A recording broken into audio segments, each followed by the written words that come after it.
So, the question Du Mez starts with is one a lot of people had after 2016. How do white evangelicals, who talk so much about family values, end up backing Donald Trump, a guy who brags about sexual assault and breaks pretty much every rule they claim to care about?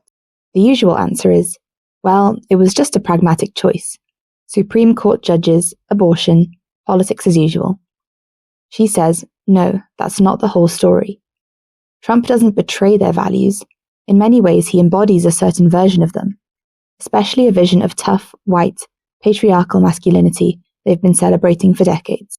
Early in the book, she goes back to the mid-1900s and points out a shift. After World War II, and especially after the cultural revolutions of the 60s and 70s, a lot of white evangelicals feel threatened by feminism, civil rights, the sexual revolution, changes in race and gender roles, and the loss of cultural dominance. In that context, they start reaching for a different kind of hero. Instead of a soft-spoken, turn-the-other-cheek Jesus, they latch onto figures like John Wayne, the white, gun-toting, stoic cowboy soldier who protects civilization with violence if necessary.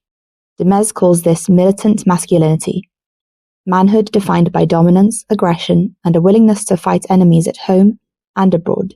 She traces how pastors, authors, and ministries begin blending this cowboy soldier ideal with Christianity.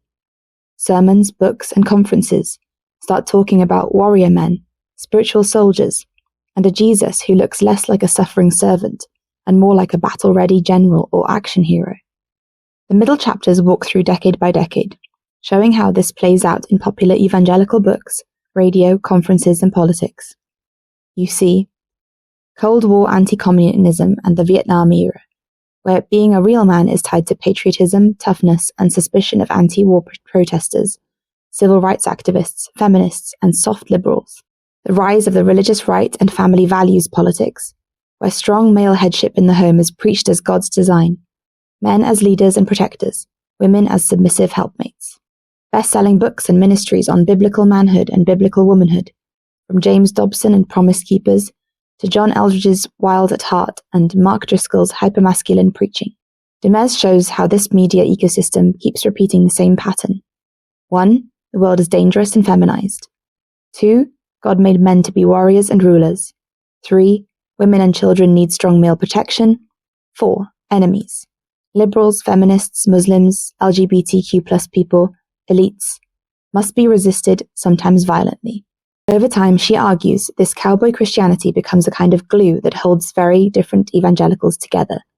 Calvinists and charismatics, Baptists and non-denominational megachurches, even when they disagree on theology.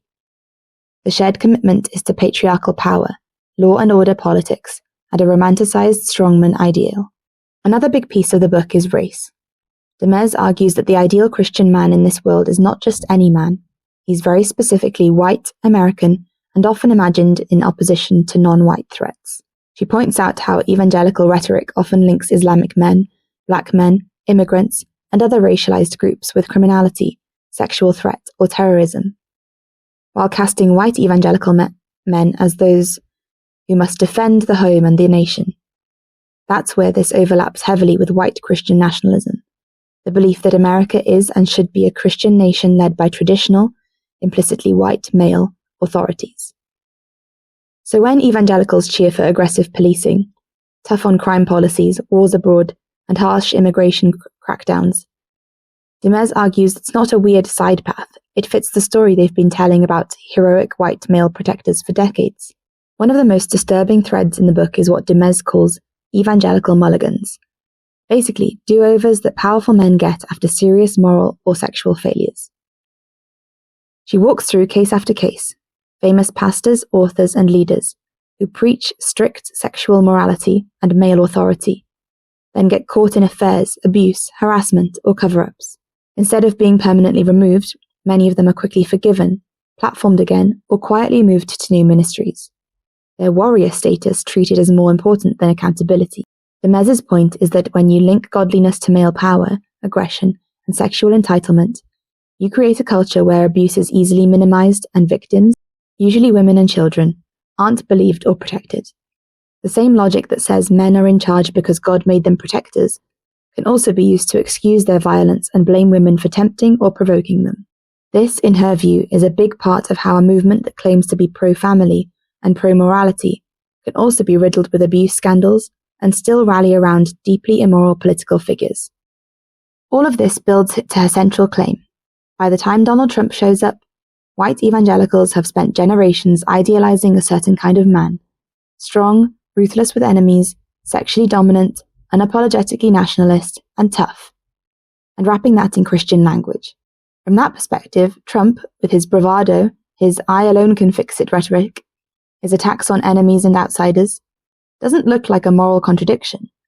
He looks like John Wayne in a red tie. As Du Mez puts it, he's not a betrayal of the deepest values, he's the culmination of them.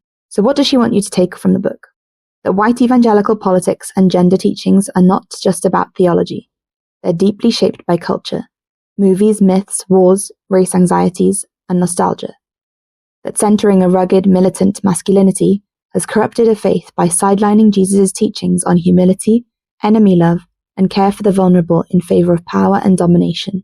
And that if you want to understand or change American evangelicalism and its political impact, you have to reckon honestly with this history of cowboy Christianity and the damage it's done. In other words, Jesus and John Wayne is less evangelicals suddenly went crazy in 2016, and more, this has been a long time coming, and here's how it happened.